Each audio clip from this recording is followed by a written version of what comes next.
Hello all and welcome to Supernova Theories and Videos. Today I am going to be dealing with magic hitherto unknown in Harry Potter, at least to the characters in the story anyway. It's been almost 20 years since Deathly Hallows came out, so, people like us, we've had a lot of time to think about it. But between the mastery of the Elder Wand, Harry's survival, and Voldemort's final killing curse rebounding and killing him, there's a lot of magic that is both unique and difficult to explain, which has led to the creation of a lot of theories. But what I want to look at today is why Voldemort is unable to hold his spells against the final survivors at Hogwarts, and even Harry himself.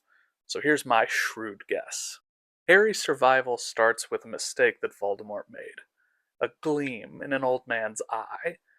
When coming back, Voldemort takes in Harry's blood, inadvertently anchoring him to life. So even with the Elder Wand, when he hits him with a killing curse, he can't kill Harry because he's anchoring Harry to life. Neither can live while the other survives.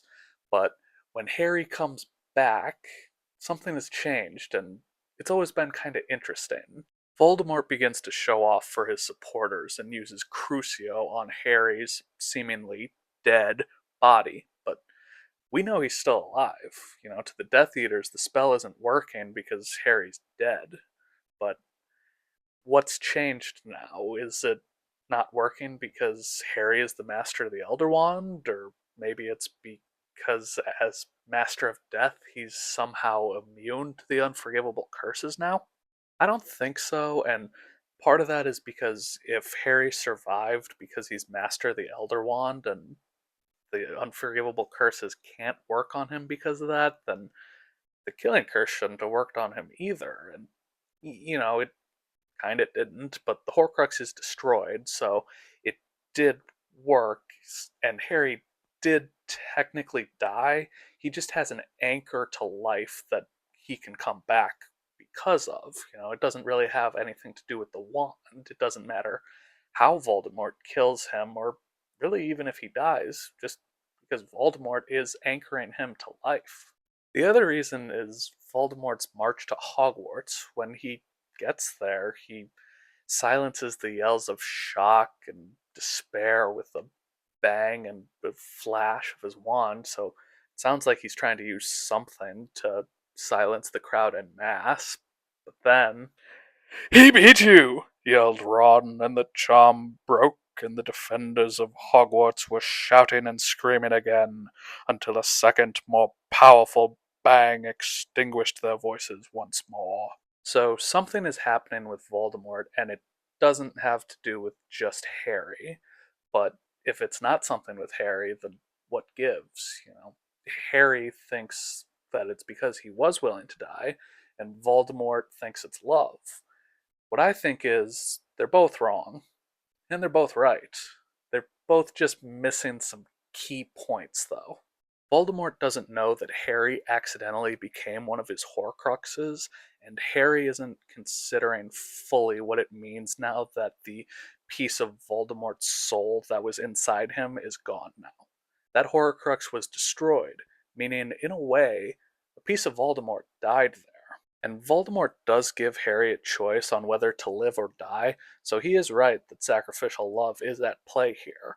And yes, Harry did intend to die, but that has more to do with why the Horcrux was destroyed than anything else. And Harry does die. I mean, kind of. He just can't because of Lily's protection running through Voldemort's veins. It doesn't prevent them from being able to duel. It actually allows them to duel.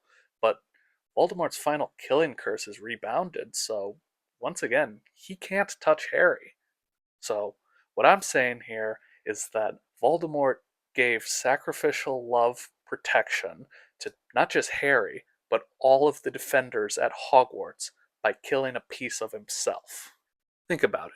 Harry does intend to die, one, to destroy the Horcrux, and two, to save everybody who still resides at Hogwarts. He's sacrificing himself because he loves them, because he can't imagine a world where they have to be ruled over by Voldemort. And this is the ultimate reason why you shouldn't put your Horcrux inside of a living being.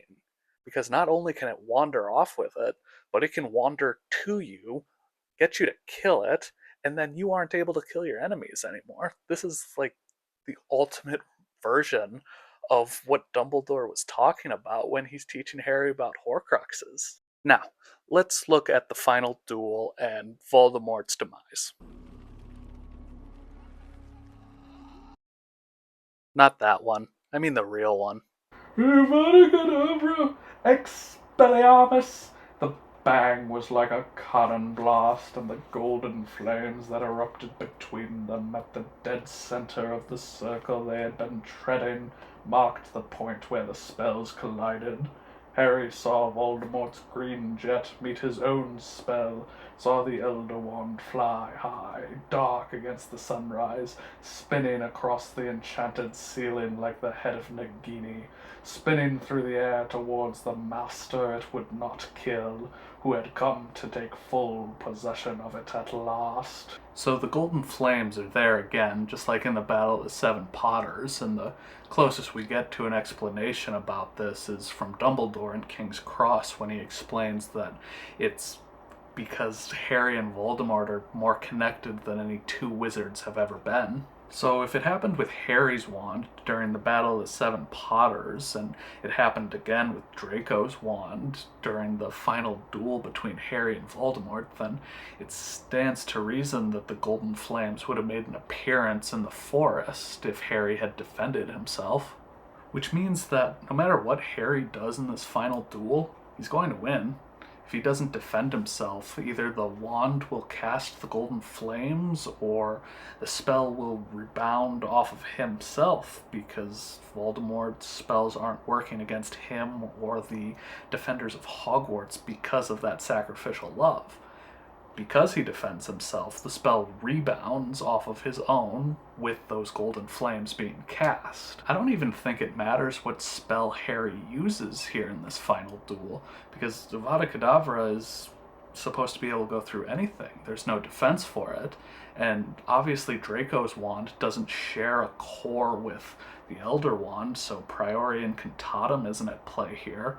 And in this final duel, Harry's Expelliarmus, it's not described as red. We get the description of Voldemort's green jet of light as they collide, but it could still just be the golden flames just coming out of Harry's wand to rebound the spell back at Voldemort. Just imagine Harry using like Tittlando or something, and the story of Voldemort ends with him being tickled to death. Anyway, I'm sure what you're saying is even if Harry did get hit with another Avada Kedavra, he'd still be fine because Voldemort is still anchoring him to life, and to that I say, thanks for listening so far. If you're enjoying, drop a like on the video, help boost me on the algorithm. I'm still trying to get my start, but I think that's true too, by the way. I think even if he got hit by the spell, he would just have Dumbledore there waiting for him again in King's Cross. Back again, Harry? I think that has more to do with how overpowered Harry is in this final duel, though, but that's not the point where I'm getting to, though, with this. What I want to go back to is Snape's memory for it, before he utters that one word that makes everybody cry. Always. I'm not gonna cry, I'm not gonna cry, I'm not gonna... Wait a minute. I'm not gonna cry. Snape was a giant. Anywho, the reason why Snape has his one redeeming moment is in response to Dumbledore telling him that Harry has to die. But that's not all he tells him. He tells him that Voldemort himself must be the one to do it. And look, Harry notwithstanding, Dumbledore cares deeply about the safety of his students, to the point where the only time we really see him lose his cool in the series is when Umbridge is manhandling Marietta Edgecombe.